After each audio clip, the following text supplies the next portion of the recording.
Toby, when the son of the deposed king of Nigeria emails you directly asking for help, you help. His father ran the freaking country, okay? Got a new email here, and it's from a Nigerian prince. All he needs is $100 grand to pay legal fees, and then as soon as he gets his money, I get $1 million. Hello everyone and welcome back. I hope you've all eaten today. Today we're going to be diving into one of my short essays titled The Price of Validation, The Rise and Fall of Hushpuppi. And through this we explore the hedonistic form of materialism that has become quite rampant in Nigerian society. And in and of itself, the way it's manifested is very much a byproduct of corruption as well. We've reached a point in Nigeria whereby money has become God. Money is worshipped. The ultra wealthy are worshipped irrespective of how they manage to get their wealth. You know, as it's said in Yoruba, for some, Kinshatilu. We're also going to touch on social media capital and the constant need for validation, and how as a result it fuels narcissism, it fuels overconsumption, and also how it promotes this really uncanny obsession with luxury. Also, Nigerians have completely bastardized the word luxury. He lived life. That was on, bro. But is it worth it though to be locked up?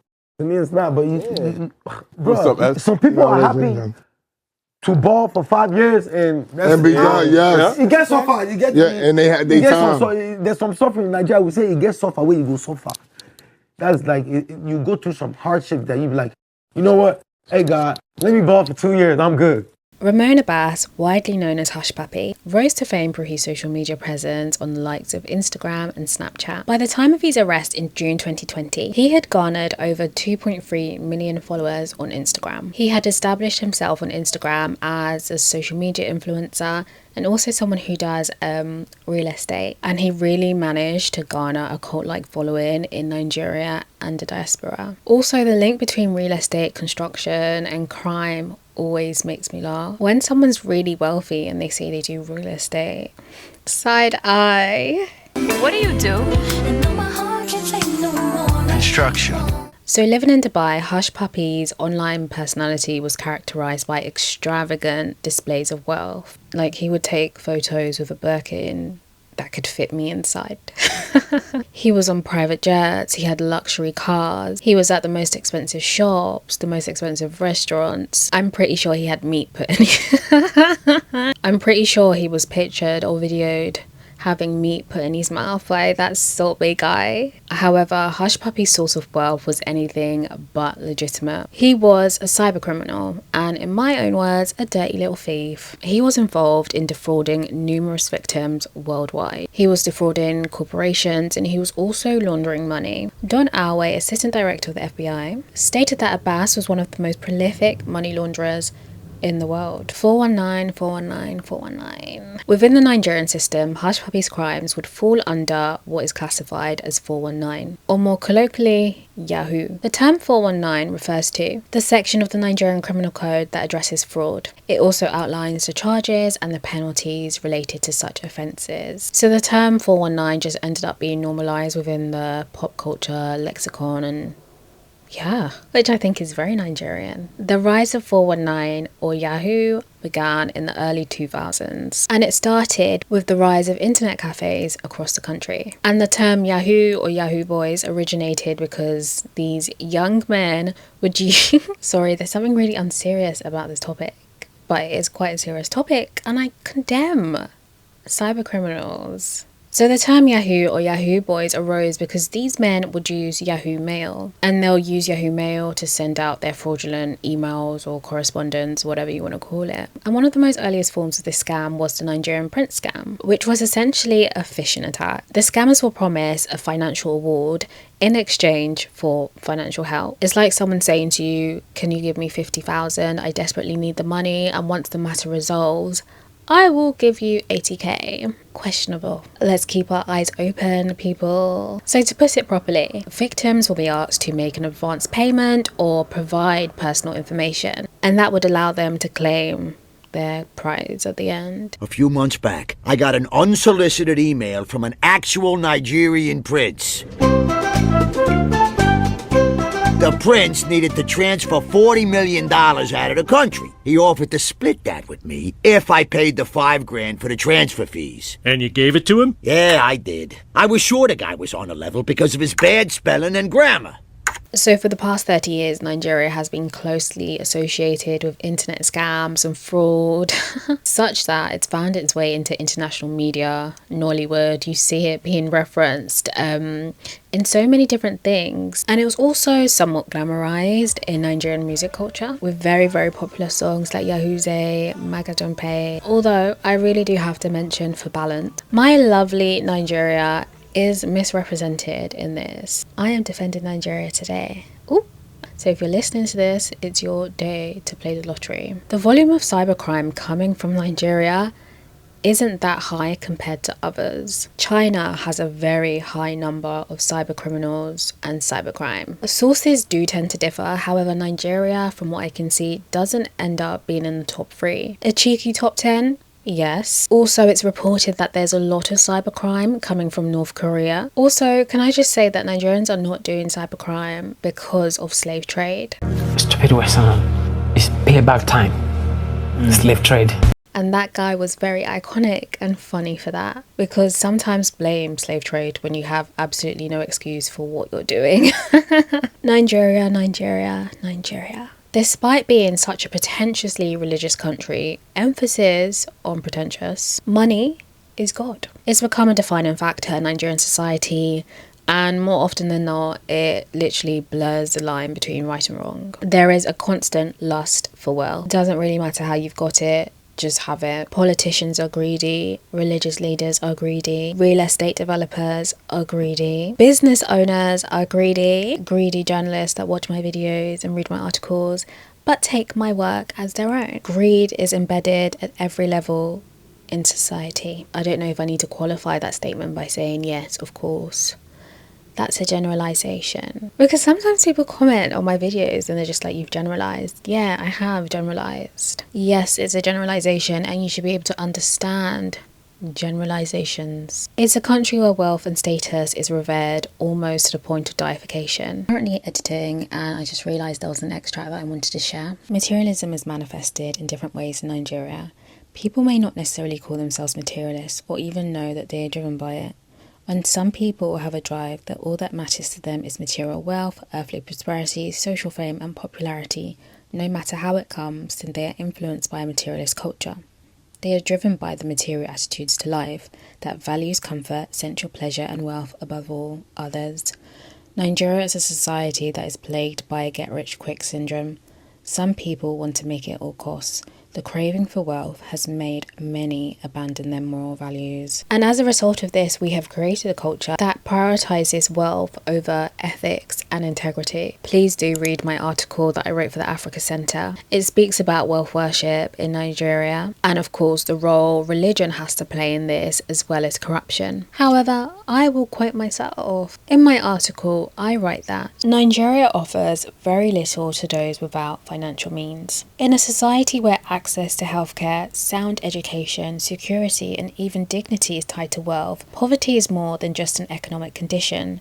It's also a form of social exile. To be poor in Nigeria is to be at the mercy of a system built on exploitation and hardship. As a result, the country and everyday man has cultivated a collective obsession with money. It has created a monster with an appetite for wealth that feeds on the desperation of the masses. Almost everything revolves around money. I've noticed online when people complain about Nigeria, be it because of the rent or the bad roads or the flooding or how difficult it is to just do simple things, some people will comment by saying, just have money. You can enjoy Nigeria, just have money. And it's so annoying because okay, yeah, just have money, right? But stop using that as a way that we can mitigate the issues that are going on and live a fairly alright or whatever opulent life. Just have money for what?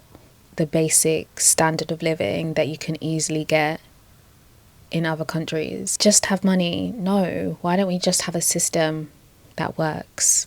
How about that? It doesn't have to come down to money every single time.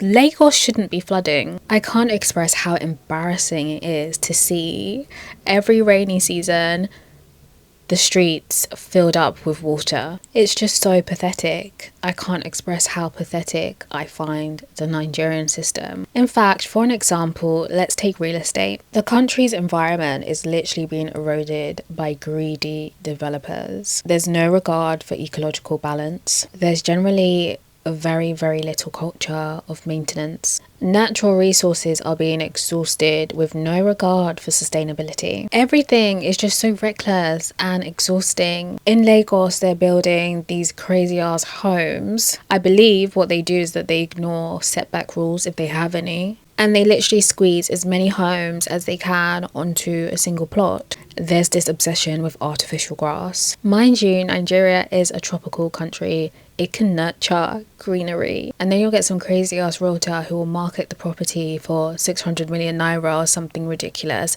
and say that it's luxury. It's really important to note that the vast majority of properties there are bought in cash. So where do people get that much money from? And that's not to say that some people can't put down a large sum of money, but I say this to say there's a lot of dirty cash floating around. Anyway, read the article. So back to the topic. As inequity widens and poverty deepens, more people are finding themselves looking for ways to find money. And there are people who go down the morally ambiguous route. You know, poverty and crime, 5 and 6, research tells us this all the time. This is why Nigeria needs to work on poverty levels. They need to provide good education for all. Emphasis on for all. We need good infrastructure and good wages. I can't recall what the exact figures are from the last time I read. However, Nigeria does have a problem with importation. Essentially, we don't really produce anything. We just generally don't have a culture whereby, or industries whereby we create and we produce and we export. So moving on, Hushpuppi's case was peculiar. His display of wealth on social media left him really vulnerable. You would think that for someone doing crime, he's going to want to keep himself locked in and out of the public eye. But this wasn't the case with Hushpuppi. The facade wore off and everyone started to realize that this guy is doing crime. He was a glorified thief. You know, people came to the realization that the way this guy is making his money is through cybercrime. But even despite this, it bolstered his image. Criminal, living in Dubai, living extremely lavishly, posting like he's untouchable. Hushpuppi is the #1 Yahoo boy in Nigeria. He's a role model to every Yahoo boy in Nigeria. So the question that came to my mind when I was writing this, why would anyone want to expose themselves? And expose themselves to the extent that their whole freedom can be taken away from them, which ended up being the case upon his 2020 arrest. The answer became very clear. The pursuit of social validation is a lot more attractive. It provides a lot of gratification despite any long-term costs. For so many people, social media currency is everything. People want to be known. People want to be seen. We can see this with the rise of lifestyle content on platforms like Instagram and TikTok. Strictly speaking, we don't need to get ready with you. We don't need to spend the day in the life with you, but you show us anyway, and we thank you. Also, don't judge me if I do a day in the life. The rise of this type of content speaks on our current societal condition, and that's the desire to be seen. Sales psychologists have to say about selling to the Negro. The secret of selling to the Negro is expressed in one word. That word is recognition. Now, there's nothing unusual about that. People want to be recognized. They need recognition.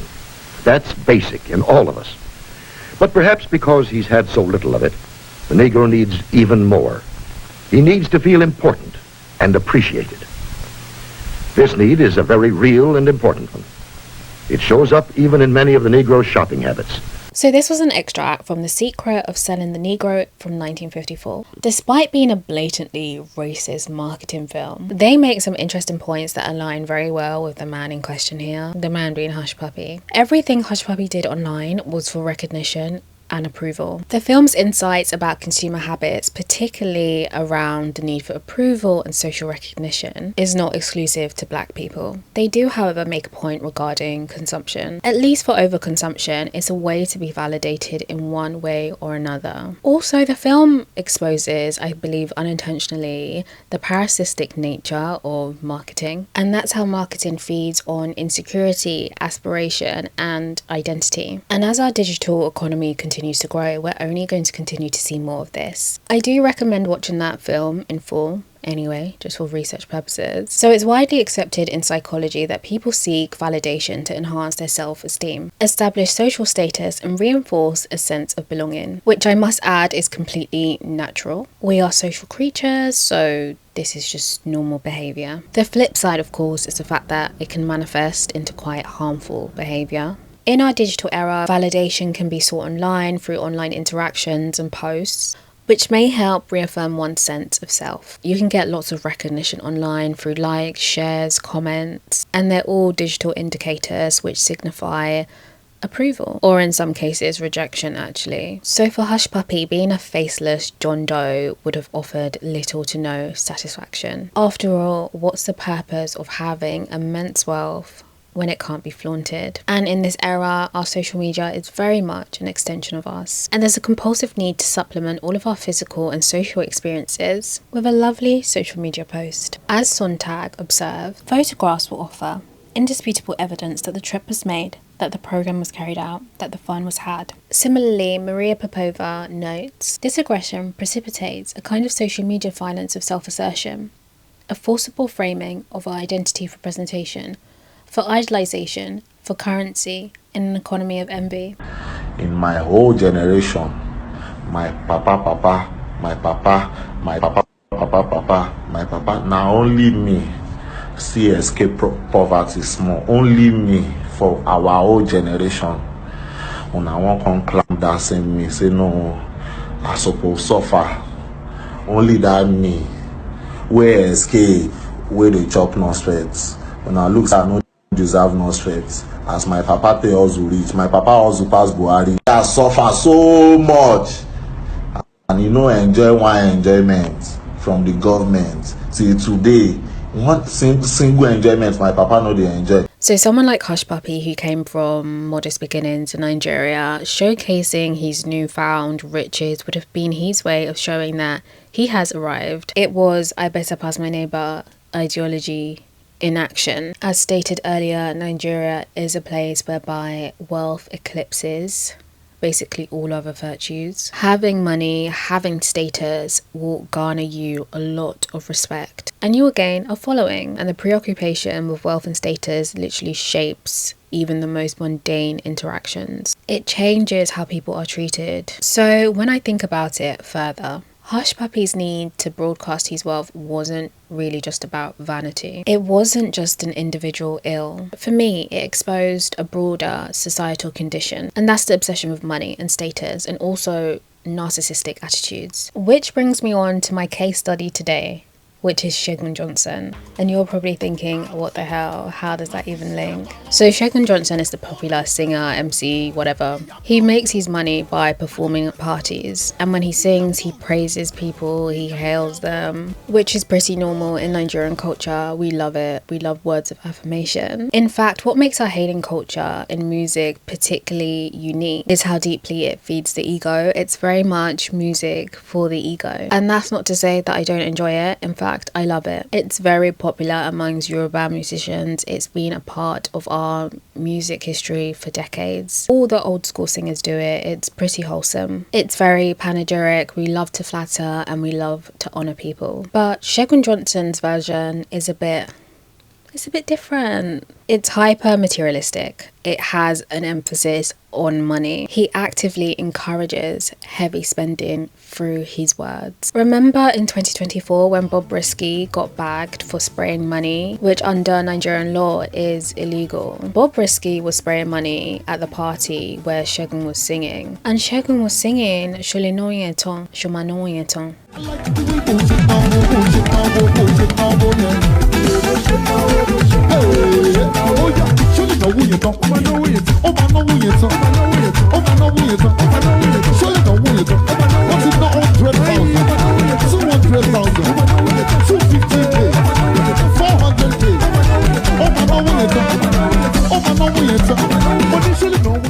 Which basically translates to, can you spend all of the money? Are you gonna finish spending all of it? He encourages them to spray and continue to spend. I guess at the end of the day, he's the one that's going to pocket that money. So more grease to your elbow, I guess. I think his style is reflective of Nigerian materialism and how it creeps into so many different facets in society. And I think the reason why he even came up in this case study was the fact that I saw a video of him not long ago hailing Hushpuppi on the phone. They were at a party and Hushpuppi was on like video call and he was hyping him up and he was singing for him. Hello.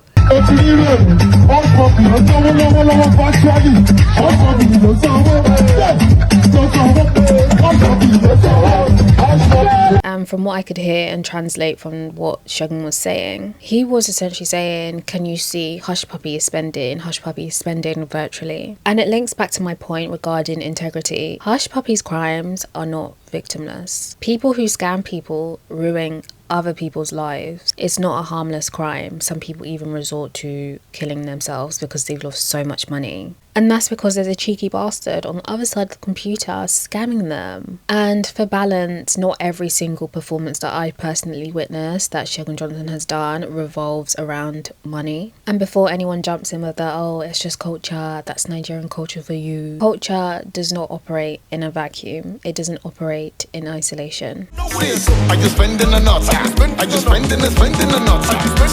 Are you spending the nuts? Are you spending the nuts? If our party culture encourages extravagant displays of decadence, what does that say about us as a society? What does that reveal? You're spraying hundreds of thousands at parties. Mind you, there are kids that don't go to school, and I'm sure when you leave the venue you're going to see them knocking on your window. And that's not necessarily to say that the citizen should take on the role of the state and be responsible for abolishing poverty, but I believe that we ought to be more reflective about our behaviours. I always say Nigeria is such a strange place in the sense that you cannot not notice the sheer levels of inequality. So is Nigeria a breeding ground for narcissism? Maybe. Narcissism is characterized by a preoccupation with self-importance, a constant need for admiration, and a lack of empathy for others. Psychologists define grandiose narcissists as individuals who are extroverted, egocentric, arrogant, attention-seeking, and emotionally insensitive. They also state that they display an exaggerated self-esteem with low levels of anxiety. Oh, must be nice to have low levels of anxiety. You know what? Maybe to answer my own question, narcissism does flourish in Nigeria. It's a country riddled with absurd hierarchies and politics of self, be that gender, wealth, status, age. There is always a hierarchy and people are not shy to remind you of your place. Why else do people add 50 million titles to their name? There's a hierarchy for everything, and there's always this performance of superiority. One of my favorite tweets, which always makes me laugh because it's very much on the money. If you tell a Nigerian that they're wrong on something, they'll do research not on whether they are wrong or right, but on whether they are richer than you. That tweet basically summarizes this video. It is all about the money. And figures like Hushpuppi reveal the cultural narrative where money is the ultimate marker for identity and self-worth. We have created a culture that is completely superficial, and one where the only thing that talks is money. Nigeria took the saying, money talks, to a whole new extreme, because money is actually the only thing that talks. Final thoughts. Social media provided Hushpuppi with popularity that would have been unattainable had he taken a more discreet path. Had he remained an anonymous cybercriminal, you wouldn't be watching this video right now. Without his digital social media presence, his wealth would have rendered him inconsequential. He's now serving an 11-year sentence, set to be released in 2029. For me, I believe Hushpuppi's greatest asset was his social media. In this really strange paradox, it's proven to be his fallback asset. His story now remains embedded in Nigerian pop culture. It does now and again gain some relevance through interviews and documentaries. I recall in 2022, 50 Cent expressed interest in creating a film about him, and I'm pretty sure once he's released, he will still garner attention. He will go back on social media and he will still be relevant to some, not me though. But again, I won't be surprised if they do call him for interviews and they do make documentaries and he gains some kind of monetary value that way. When I discussed this last year on my TikTok, someone commented saying that when he's released, his village are going to give him a chieftaincy title and his friends are going to organise a party for him and they're going to raise millions of dollars for him, blah, blah, blah. And I was like, hell yeah. I can absolutely see the party, of course. I can see the chieftaincy title. Not sure about the millions of dollars though. And when I replied to this person, I commented something along the lines saying, yes, I won't be surprised. Nigeria absolutely loves degenerates. Because why did you guys make Naira Marley popular? Goodbye. As always, thank you so much for watching. I read all of your comments and I appreciate them all. Please don't forget to like and subscribe. You can also follow me on Instagram to keep up to date. You can also follow me on TikTok. But definitely let me know your opinions on this. Do we have a narcissistic society in Nigeria? Has money become God? And this has been really fun. See you next time.